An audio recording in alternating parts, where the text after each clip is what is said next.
Notice the pilings and telephone poles below the bridge. Those were put in the wrong place. Unbeknownst to the workers in the fall of 1991, they had outdated maps. So when they pounded those pilings in, oops, they had no idea. They just cracked a hole in the ceiling into 62 miles of abandoned underground railroad tunnels in Chicago. A 131-car miniature coal train whose tunnels still empty into all the basements downtown. Okay, it's January 1992. A cable guy, about the only people who go in that long abandoned tunnel system, is underground there. He finds a leak. Probably looked up and thought, whoa, dude, better report that. So the city was informed of the problem. 3.5 months to award a $10,000 repair job. Patch a leak in the story. Did not end like that. Somebody dropped the ball. They didn't get around to it. For the Chicago River waits for no bureaucrats. They took pictures of the leak, but it was before digital cameras. They dropped the film off at Walgreens Drug. Never did pick it up. On April 13, 1992, it was too late. That little leak became a gusher. On that particular morning, drilling companies down there again. Oops, the hole got bigger. Within 15 minutes, well over 1 million gallons of murky river water is proceeding to flood through the tunnel system into the basement of the merchandise mart, Marshall Field's department store, downtown, the Chicago Daily News building. Ah's the water, mama. It's 6 feet high and rising. Doesn't stop there. It races all the way south to the Board of Trade building. All these buildings downtown are flooded, and the cost of procrastination, an estimated $10,000 repair job that they got rid of things too sweet, ended up costing the city of Chicago well over $1 billion in cleanup and damages, the Great Chicago Flood. And after that, actually the person responsible for inspecting the tunnels was no longer the person who would be responsible for inspecting the tunnels. Now we'll leave the North Branch, we'll head for the South Branch, depth of the river 15 to 21 feet where we're traveling today. We will be passing under a number of Chicago's movable bridges, 47 at last count since 1903, all but one being a trunnion bascule, as you see here.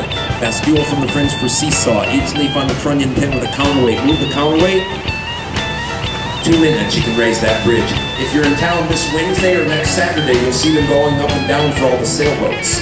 On our left now, the Great Lakes Building of 1912, I take a picture because of what came before. In 1860, this was the site of the Wigwam, a rickety wood building erected in 5 weeks for one event for the Republican National Convention, where the pick for 5 candidate, and now we vote for yours, one Mr. Abraham Lincoln, who received the nomination to run for the presidency.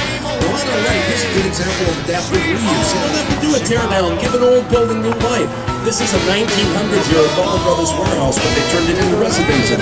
Randolph Place. And in front of that, Amtrak and Metro train lines are about to course through the ground floor of the Boeing building. World headquarters for Boeing Corporation. Perkins & Will, 1990, Ralph Johnson, architect. Oh, you know who was the original client for this building, though? The salt company here in Chicago. I know you know them, Morton. When it rains, it pours. I still pass their headquarters when I ride my bike to work every now and then here at Navy Pier, and I still pass their old headquarters on Elston Avenue. On our right now, this is an air rights project too. In other words, the Building for People starts up that flight of stairs. And I was talking about the Urban Waterways Design Project, how we embrace the river. So this is a 1990 building, so that they landscaped and pushed it back, again, wherever possible, we're trying to make sure there's access for the public to the water. Now, the building was built on stilts over Amtrak and Metro train lines. The railroads own the land. We gave the railroads anything they wanted in Chicago in the 1800s. In exchange, we got to be the railroad hub of America, pretty much. Chicago had something very unique.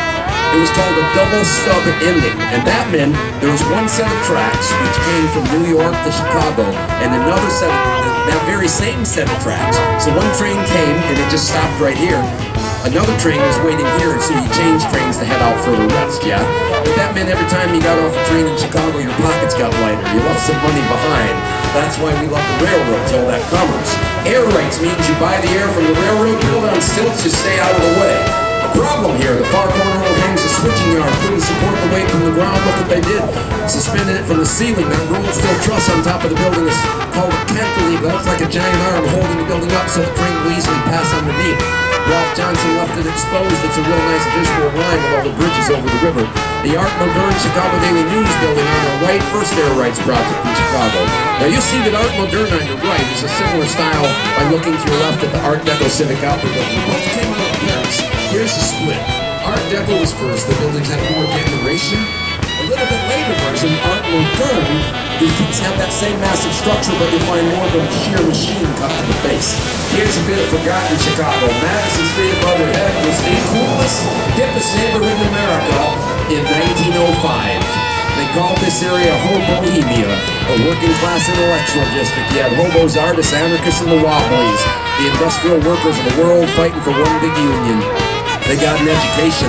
Dr. Ben Reitman, protege of the anarchist Emma Goldman, ran a hobo college west of the Daily News building. Hop a freight into Chicago, go listen to a UNC professor give you a lecture at the hobo college, even got a diploma. That was replaced in the 1930s by the Dill Pickle Club. You might run into the poet Carl Sandburg, the writer Sherwood Anderson, the dancer Kathleen Dunham, or that lawyer fellow Clarence Darrow. The Dill Pickle replaced by the College of Complexes, which is still meeting today after 50 years. Attend their Saturday night lecture, and anybody during the rebuttal period, any age, can take the podium and sound off. I've been there with all people speaking on one subject, age 9 to 90. The cool thing, though, is you're 3 minutes at the podium of your own. No matter what the topic is, you're 3 minutes, you say whatever you want. You go off topic and everything. Oh, they do have one rule. They still follow the Hobo College motto. You never interrupt another speaker, please. They say it's only one fool at a time. On our right now, we're passing Gateway Center and Union Station, one of the last great rail terminals in America. I would go inside if you have time. Graham Emerson props a wagon inspired by the Roman baths of antiquity. You will find the most beautiful marble staircases in that grand hall. And if you want to get your kicks on Route 66 at legendary US Highway 66 is Adams Street in Chicago. Walk up there, photographers face the station. At the crossing guard on the right-hand side, there's even a 66 road marker for a cool photo. And why not return over here in style by Shoreline Water Taxi? They'll drop you off right here, and you'll be ready for the tallest building in America, the 5th tallest in the world today on the left, the world's formerly Sears Tower. Architect Bruce Grant, I'm from Bangladesh. First engineering partner for Skidmore, Owings & Merrill. Dr. Fazlur Khan. Now look at the skybox they added last summer on the 103rd floor. It has a glass floor. Enter it, and you are walking in air. Suffer from carrot planes underglow, and you are breathing last year, one nice insurance company in this room moved in. Took over about 3 floors. The entire building was renamed the Willis Tower. I honor the new name. However, I am a Chicagoan, and I'm not going to forget about Sears and Roebuck and their long tradition in Chicago. So when we turn this building around for a better photo opportunity, I will formally announce that building again, but I will choose to call it by its original name, the Sears Tower, one last time.